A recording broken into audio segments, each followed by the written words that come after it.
دوستوں، 13ویں صدی عیسوی کی ابتدا میں شاہانہ خوارزم کی قوت عروج پر تھی۔ وہ ایران و خراسان اور شام و عراق میں آل سلجوق کے بیشتر مقبوضات پر قابض ہو چکے تھے اور ایشیا کی تمام اسلامی سلطنتوں کو فتح کر لینا چاہتے تھے۔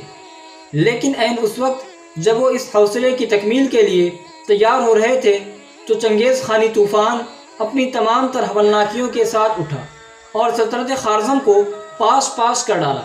اس سلطنت کی تباہی کے بعد ترکی کے قبائل جنوب کی طرف بھاگے۔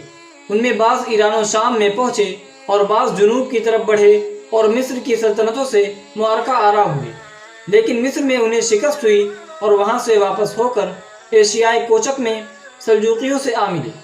انہی ترکی قبائل میں جو چنگیز خان کے حملے کے بعد اپنا وطن چھوڑ کر مارے مارے پھر رہے تھے، ارطغرل کا بھی قبیلہ تھا۔ یہ قبیلہ ترکان اوغوز کے قبیلے کا ایک جز تھا، جو ارطغرل کے بعد سلیمان شاہ کی سرکردگی میں اپنے وطن خراسان کو چھوڑ کر مختلف ملکوں میں گھومتا ہوا شام کی طرف جا رہا تھا کہ اسی اثناء راہ میں دریائے فرات کو عبور کرتے ہوئے سلیمان شاہ ڈوب کر ہلاک ہو گئے۔ قبیلہ کا بیشتر حصہ اس وقت منتشر ہو گیا، لیکن جو لوگ رہ گئے وہ ارطغرل اور اس کے بھائی دندار کے ساتھ ایشیائے کوچک کی طرف روانہ ہوئے اور سلطان علاء الدین سلجوقی کی سلطنت میں داخل ہو گئے۔ دوستوں، یہ جماعت جو صرف 420 گھرانوں پر مشتمل تھی، سلطان علاء الدین کے زیر سایہ پناہ لینے کے لیے پائے تخت قونیہ کی طرف جا رہی تھی کہ راستے میں انگورا کے قریب ارطغرل کو 2 فوجیں مصروف جنگ نظر آئیں۔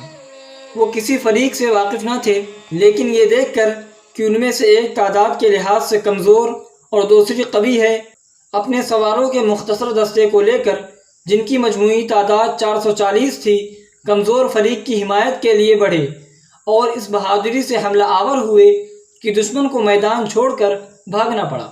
فتح حاصل کرنے کے بعد انہیں معلوم ہوا کہ جس فریق کی انہوں نے یوں بروقت مدد کی تھی وہ سلطان علاء الدین سلجوقی کی فوج تھی، جسے تاتاریوں کی ایک بڑی فوج نے گھیر رکھا تھا۔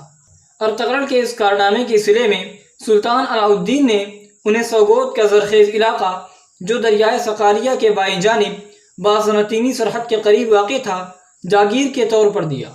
اس علاقے میں ارطغرل اور اس کے ساتھیوں نے، جو خراسان اور آرمینیہ سے آئے تھے، بود باش اختیار کی۔ علاء الدین نے ارطغرل کو جاگیر کا سپہ سالار بھی مقرر کیا۔ چونکہ ارطغرل کی جاگیر بازنطینی سرحد سے متصل واقع تھی، اس لیے بازنطینی قلعے داروں سے اکثر جنگ کی نوبت آتی رہتی تھی۔